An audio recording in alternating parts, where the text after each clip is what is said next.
Hello and welcome to episode 2 of the newest Mutants. I'm Laz, but more about me later. Let's just jump right into it. And today we're talking about New Mutants Lethal Legion number 2, Terrible Decisions, published April of 2023. Credits are going to go out to Charlie Jane Anders, writer, Enid Ballum, penciler, Elisabetta D'Amico, inker, Matt Milla, color artist, Travis Lanham, letterer, Tom Muller with Jay Bowen on design. Editor-in-chief of Marvel Comics is C.B. Cebulski, and cover art by Javi Fernandez and Matthew Wilson. And let's look at the cover, shall we?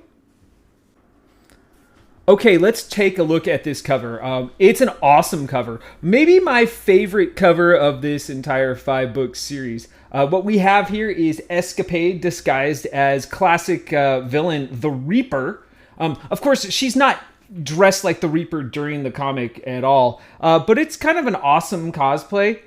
Cool cover here by Javi and Matthew. Thank you. Okay. So we're going to set the scene for what's happening in this book. I'm going to be reading directly from the comic just so that we know what's going on.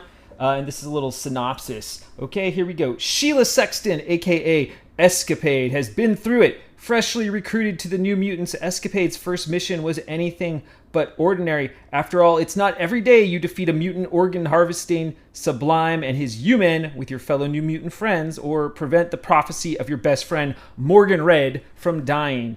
But as the dust settled from the young mutant's harrowing adventure, Sarah Bella soon became overwhelmed with the emotional weight of confronting Sublime, her past kidnapper and tormentor. In an effort to cheer her up, Escapade devised the brilliant plan of robbing the notorious Count Nefaria, with Gabby joining in on the heist. The three, suited up in fancy disguises, set out on a probably ill-advised adventure. Meanwhile, Rain took Morgan shopping for tech in the sewers of New York. Besides finding the secret lab of Spencer Smythe, the two were attacked by a massive beastie. Okay, so that's where we leave off from last week, and we start with this week. What am I waving around? This is a magnifying glass. I usually have to wear reading glasses, but I don't want to put them on in this YouTube video, so I'm reading with a magnifier. It's got LED lights. It's pretty cool. Anyways, let's move on. Our comic starts out with doomsday preppers in the sewers. They're discussing their worries about mutants coming for them, being followed by, quote-unquote, the Beast, right? Of course, when we left Rain and Morgan that last issue, they were being chased by a giant sewer lizard. So hilarious hijinks ensue as they run into a few of these preppers, and then Rain and Morgan are trying to convince them to leave. But they don't want to listen to mutants, of course. Rain even gives Morgan advice. She's like, don't argue with them. It never works. That's when their giant lizard friend shows up. Let's cut back to Escapade, Sarabella, and Scout. Last issue, they were planning on sneaking into Count Nefaria's, castle, mansion, compound, stronghold, whatever it is, and rob him. Right? Sarabella in this scene is kind of impressed. She's getting like some little gadgets that'll maybe help her out, help her pass some alarms or detection methods. Meanwhile, Escapade's got this inner monologue going, and she's really concerned about Sarabella. Of course, this is more a part of the romance plot line that we're getting between these two characters. And it's really showing that Escapade isn't just this sort of, hey, let's go rob someone, loose cannon type, but she's someone who cares. So even though she, cares, and she's throwing people into danger, right? She cares, right? She cares. This is a very X-Men thing, I think. Anyhow, she's really worried about Martha and her getting hurt. When the team arrives at Nefaria's, they split up, and we get to see Nefaria and the group of potential Lethal Legionnaires. I don't know, that's what I'm calling it, but the Lethal Legion just kind of all lined up. I love this picture. I love these panels that we're getting here. Nefaria gives a speech about what it'll mean to be a part of the Lethal Legion, and Escapade thinks it's kind of funny because he's got a better recruiting speech than Emma Frost. Not surprising. I never saw Emma Frost as an inspiring leader. Not saying she's a bad leader, but just not inspiring. So we return to Rain and Morgan, and they're walking through these sewers, which Rain recognizes as the Morlock Tunnels. Okay, history lesson time. Who or what are the Morlocks? Well, the Morlocks were a group of mutants that were mostly hideously deformed. They lived in the sewers. First appearing in Uncanny X-Men number 169, published May 1983. They lived underground and were originally led by Callisto. This group faced a lot of tragedies over time, but in this context, Rain is remembering a massacre that happened in this tunnel, and it killed most of the Morlocks in this underground society. The comic actually provides a little bit of context here and has a statement on the mutant massacre as stated by Jared Flynn. I'm going to read that right now. I'm actually going to put my glasses on for this one because it's a little wordier. All right, statement on the mutant massacre number 27 from Jared Flynn. Yeah, so I had just moved into the alley when the massacre happened. The massacre. I've noticed that nobody says mutant massacre or Morlock massacre anymore because there's no need. It's the one we all remember even after so much death besides. Maybe that's because it was mutants killing mutants? I don't know. I never felt at home among the Morlocks. You probably ought to be talking to someone else, to be honest. Plenty of others will tell you the Morlocks were their family or their community or whatever. I just had no place else to go. Maybe given time, they'd have become my family. But I wasn't, given time, that is. I have the power to create fragrant scents. That's it. I could probably learn how to make nasty smells for use as a weapon, but I've never wanted to. I was at a magnet school for the arts studying fashion design, and I would amuse my friends by putting a bouquet in the air. Then my so-called friends told a bunch of other people I was a mutant, and word got around and my life fell apart. Family, school, security, all gone. I ended up in these tunnels. For about a day, some of the Morlocks thought it was fun to have me sweetening the air around them, but they soon realized they hated it. You get used to living in a sewer until someone comes along and makes the air smell nice for a while, and then the stench hits you all over again. I wasn't one of the first to fall. I heard Grey Crow and Riptide gloating that some of the others fighting for their lives. Then Sibel, who was one of the ones who was nice to me, was running through the tunnels and yelling for help. The Morlocks freaked out and rushed towards Sibel's voice, preparing to fight for their home. I went the opposite direction. I hid. Felt like hours that I was hiding inside a crawl space, bricked in like some Edgar Allan Poe nonsense, hearing the screams and smelling fresh corpses. No amount of therapy is ever going to cleanse that memory from my mind. I was shaking and holding myself and trying not to make a sound as the attackers just sliced through innocent people, old people, children, everyone.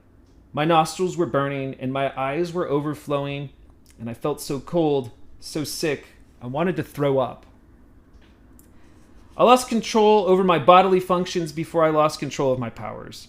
They followed the scent of roses and tore the bricks away. Grey Crow smiled at me, but I think it was Riptide who tore me to shreds. I probably died quick, but somehow I still remember the pain. I woke up here, on Krakoa. They say we're safe, that this is a haven for all mutants. I'll never believe them. In this context, Rain is adamant that she will not allow another massacre to happen here. She steels herself for a fight against this sewer lizard, and even in the face of these doomsday anti-mutant preppers telling her to leave, she's like, nah, I'm gonna not let a massacre happen. Back to Nefaria's compound, the 1v1 fighting tournament to determine the members of the Lethal Legion is about to begin. An Escapade, as Blaster Dame, is selected to fight against Cyborg. Sheila makes easy work of Cyborg, however, another hopeful, Skullbuster, seems to recognize her. Sheila, of course, denies that it's her. Skullbuster, who is she? Well, Scylla Markham is not the first person to use the name Skullbuster. She debuted in Uncanny X-Men number 260, April 1990, and was originally hired as a pilot for an adventure that Forge and Banshee were going on. Ultimately, her plane crashed, and she was eventually rebuilt as a cyborg and joined the Reavers with Lady Deathstrike. She encountered and fought with Escapade previously in Marvel's Voices Pride number 1, Volume 2, from June of 2022. The next fight in our Lethal Legion 1v1 tournament goes up to a character called Eclectica versus Scout, who is in disguise as Fisticus. Eclectica has the power that can change the density and mass of things. Pretty neat ability. During this fight, though, we do cut to Cerebella, who is about to be discovered by some, guards that are walking around Nefaria's property. She radios this in, and Scout hears, her request and somehow sends both herself and Eclectica into the air to distract the guards that are close to Martha. Kind of weird situation, but Eclectica ends up being pinned beneath Scout after that, who used their power and made them both heavier. This allows Martha to escape detection because the guards were distracted, and Cerebella could just get away. Back on Krakoa, we get to see some classic New Mutant characters, Mirage and Karma. They're with some of the younger mutants, and they're looking for Scout and Cerebella. Leo Eng, of course, rats them out. I don't know why I said of course, but he basically is like, hey, I think they left with Escapade. All right, now I know they're old school New Mutants characters, but let's just learn a little bit about them. First, we're going to learn about Karma, real name Swoon Kao Man. She first appeared in Marvel Team Up number 100, published in September of 1980. She's got a variety of powers, including possession, mind scanning, and some limited telepathy. Fun fact, Karma speaks French and has a French accent. This, of course, is because Vietnam used to be a French colony. Additionally, she is also the CEO of something called the Hachi Corporation, which she inherited, I believe, from one of her relatives. So she's balancing that as well as being a New Mutant currently. We also have Danielle Moonstar, very often called Danny by her friends, aka Mirage. A member of the Cheyenne Nation, Danny first appeared in Marvel graphic novel volume number 4, 1982, The New Mutants. And her powers include telepathy and illusory emotion manifestation, basically giving her the power to show people their greatest fears or their heart's desires. So we're on Krakoa with Danny, Moonstar, Mirage, and Karma, Swoon Kao Man. And Karma is like calling Rain, and she's like, hey Rain, what's going on? You know where Cerebella and Scout is? And Rain is like, yo, I'm fighting a giant lizard right now. But Rain realizes that Cerebella is traumatized and something bad could happen to her, and so they need to find her. And of course, Rain says this, and this is such a great quote. Traumatized people make terrible decisions. Swan agrees and says, hey, maybe that should be the New Mutants motto. So we're back to the Lethal Legion tournament. Blaster Dame, Escapade, of course, is now up against a character called Sweet William. William detests violence, but claims his toxic male upbringing requires that he participate in this violence that he so hates. Pretty funny commentary there. Sweet William gets served up by Escapade rather quickly. When she's finished, she finds Scout has also finished up the other contestants who hadn't even battled yet. Scout was like, I got bored. Sheila has a little thought bubble that says, show off. On this next page, we get to see the final roster of the Lethal Legion, and that includes the Unicorn, Volga Bell, Fisticus, Blaster Dame, and of course, Skullbuster. Nefaria requests a one-on-one with Blaster Dame and is like, Blaster Dame, tell me your story. Meanwhile, Scout is out exploring the grounds and even helps Cerebella into the upper layer of the compound. Interestingly enough, as Scout is looking around Nefaria's palace, one of the mounted heads on the wall looks an awful lot like our giant sewer monster that Rain and Morgan are fighting. At the meal with Nefaria, Escapade is telling him about her fake backstory as Blaster Dame. He offers her some grappa wine, which is apparently made from like the worst parts of the vine, like twigs and stems and seeds or whatever. Escapade is like, I've never identified with a wine so much, Now, Nefaria is getting her drunk. I don't know if it's just because they like drinking or he's got some ulterior motives, but I suspect he just wants to drink. Meanwhile, Rain and Morgan are finishing off the fight with this big lizard. And really, what happens is Rain like roars at it like a animal, and the animal is frightened, and she kind of notices that it's afraid of her roar, which is interesting. And then she tries to calm it down with some sweet words, and it works. During this scene, Morgan admits that he trusts Rain the most besides Sheila Escapade. It's at this point that Skull Crusher fully recognizes Escapade, who is drunk now, by the way, totally wasted. At the same time, Sarabella sets off an alarm as she approaches Nefaria's vault. So it looks like our heist team is about to be found out. As a drunk Escapade is now running from Skull Crusher, Scout is going to attempt to fight Nefaria alone.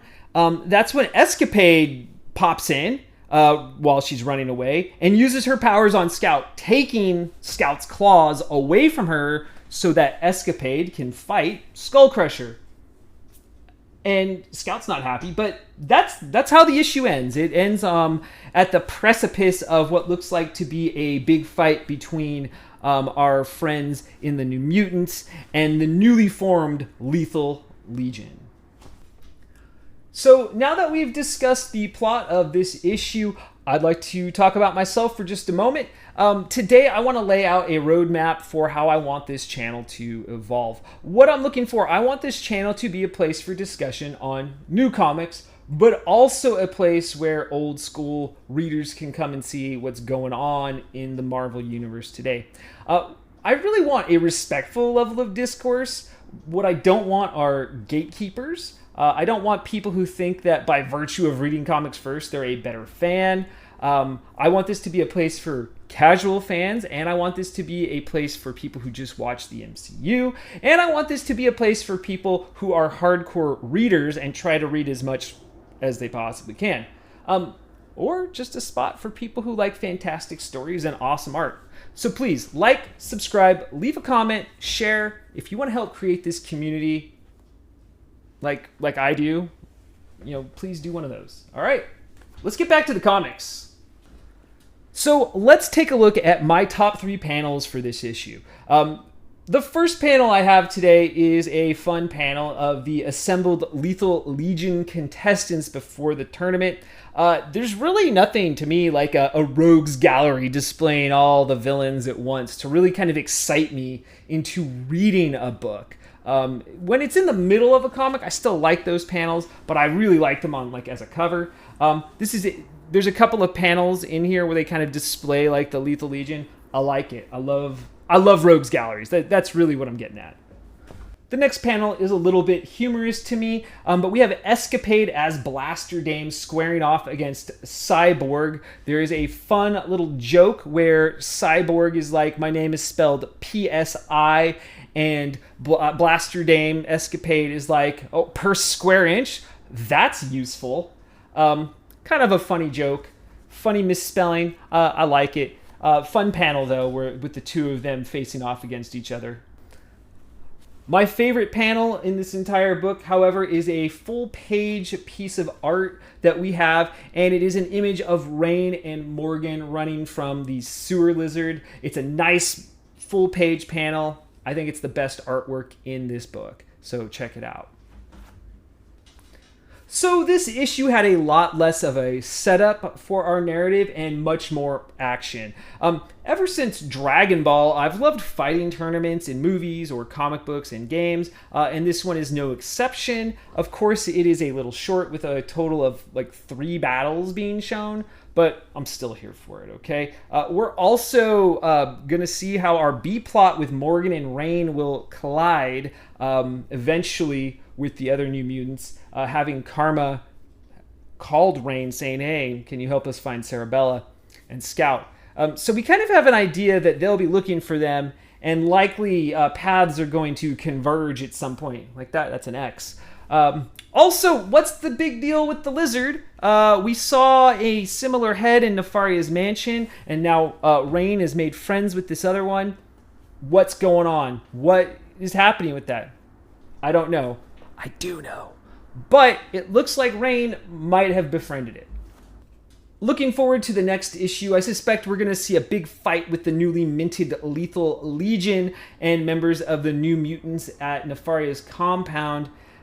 This book and the next 2 books are really where the meat and potatoes of the action is going to be. So it'll be exciting to see issues 3 and 4 before the conclusion in issue 5.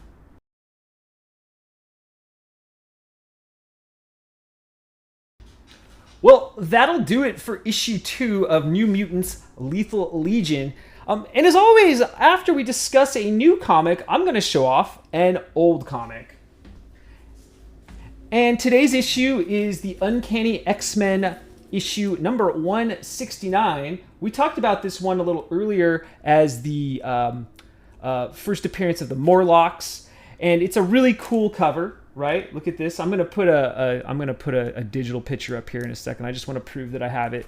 But it's a really cool cover done by artist Paul Smith, depicting Angel chained up and on display, almost in the background, while a rat crosses a wooden beam covered in blood here in the foreground. So it gives you this view like you're looking down upon Angel. It's a great cover. And there's a lot of first appearances in this issue, including the Morlocks, Callisto, Plague, Sunder, and Mask. All right, that's it for the newest mutants. Join us next time. Excelsior!